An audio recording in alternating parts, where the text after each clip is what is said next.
Hello everyone, Zane with you, and today we'll show you how to close your Bank of America account.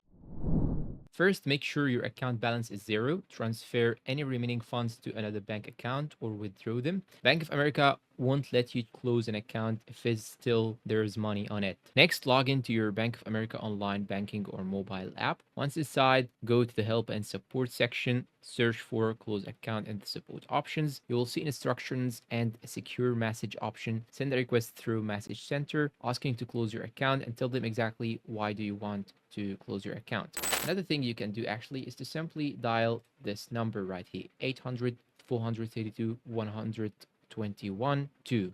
Just explain your situation and explain to them that you need to go ahead and close your Bank of America account. And obviously, you will need to go ahead and provide verification like your ID. And you maybe even ask it for your social security number and that stuff. And that's all for today's video. If you found it helpful, please support us with like, subscribe, comment, share. Thank you for watching and goodbye.